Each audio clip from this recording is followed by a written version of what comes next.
Congresswoman Jasmine Crockett, a Democrat of Texas, has some opinions on what might have hurt Kamala Harris in the 2024 election.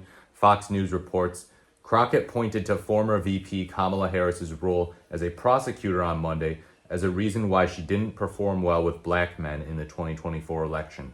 Crockett appeared on the Chuck Todd cast with ex-NBC host Chuck Todd, who asked the Democratic lawmaker if black male voters were hesitant to vote for a woman.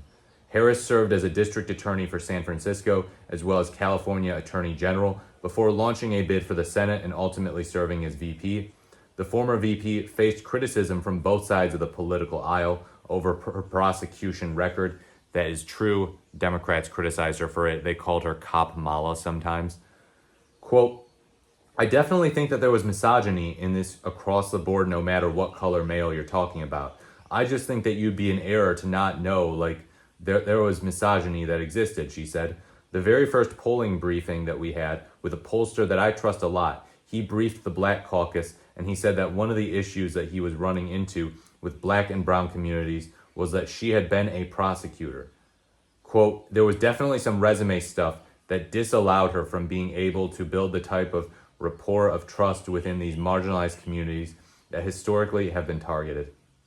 Crockett told Todd that she was given guidance to lean into Harris's background as a prosecutor, which she believed was not going to be helpful. Quote, when I did it, I did a bit of a swing on it, right as a criminal defense attorney. And I explained, this is the kind of prosecutor we all would have wanted, right? So I built it that way, she added. Crockett said a prominent rapper told her he was uncomfortable openly endorsing Harris, citing her prosecution record. Yeah, she leaned into her prosecution record in a pretty targeted way, a deliberate way that I thought kind of was effective on the campaign trail, just like in her speech at the DNC, saying, I've prosecuted fraudsters, I've prosecuted rapists, sex pests, all that stuff. So folks, believe me when I say that I definitely know how to take on Donald Trump. And that got a lot of applause. It was a witty line, but yeah, was it necessarily wise to generally mention that she was a prosecutor in any context? I don't know. I think that if you are going to do it, a line like that is a helpful one, but maybe no mention of being a prosecutor would have been the most helpful route for Harris. Crockett's bringing up some interesting points here, some anecdotes about, rappers not liking her record as a prosecutor. She did prosecute people in the state of California for truancy, for weed violations. So that is not the type of stuff that is going to look good within left-leaning circles. Even if, mainstream Democrats can easily get behind it and say, oh yeah, this is awesome. Yeah, go after Trump. Yeah, prosecute Trump. He's a sex pest. He's a fraudster. You go, girl. It might turn off some voters, as Crockett's pointing out here. So he told me that one of the issues was kind of just the prosecutor thing. And I said, I made sure to talk about the things that we had been told move the needle with these groups, right? Like knowing that she had second chance programs and things like that, letting them know that she was one of the good ones.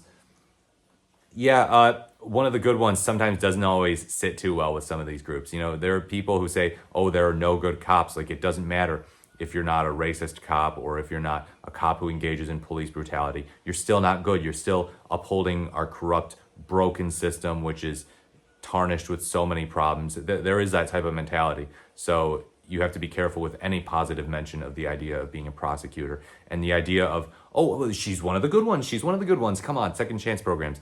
It might just be cold comfort for these people if it's anything at all. The lawmaker argued that the fact that Harris was a prosecutor was baked in and people didn't know much beyond that.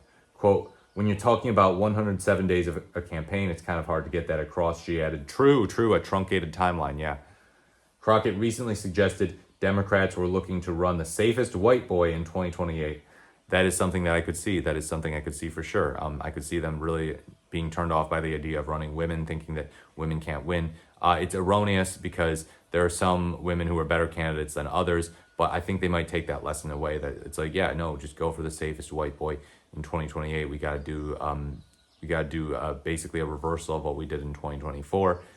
And yeah, it's kind of unfortunate, but it's something that might consciously or subconsciously plague the minds of a lot of Democrats because of what happened in the 2024 election. There was plenty of confidence that Kamala Harris could win, and yet she did not win. So they might say, safe white boy time.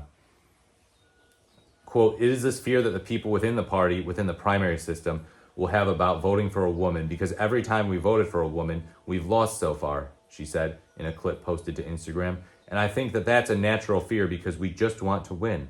The Democratic Congresswoman added, quote, I had a donor on the phone with me telling me that all the donors are lining up behind that candidate. So I can tell, and I tell you, it's not a black person nor a woman, okay? Oh my gosh.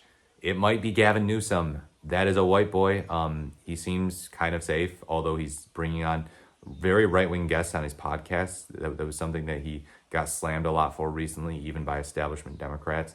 But yeah, what do you think of Jasmine Crockett's statements here? That Kamala Harris, her role as a prosecutor, hurt her standing with black men in the election. We do know that Trump is doing better with minorities than he's ever done before, which is absolutely insane. It's insane to think. The whole Trump's racist thing was big in 2016, but it seems to have died down. And the main thing now is Trump is threatening our very way of life. He's threatening our norms, our constitutional norms, and it's a true point. It's a true series of points. But yeah, apparently that didn't resonate that well with groups of people. And Kamala Harris's prosecutor thing, her background might have harmed her standing. Do you think that it did with groups of black men, that it was something that just was like, oh shoot, she's just an upholder of the system, a status quo manager, a tough on crime person? That's yucky. We don't want that in the Democratic nominee. That makes her more conservative, and we don't want a socially conservative candidate. Let me know what you think in the comments below. Like, comment, or subscribe to the channel. Thank you so much for watching. This has been the More the Merrier, and I look forward to speaking to you in my next video.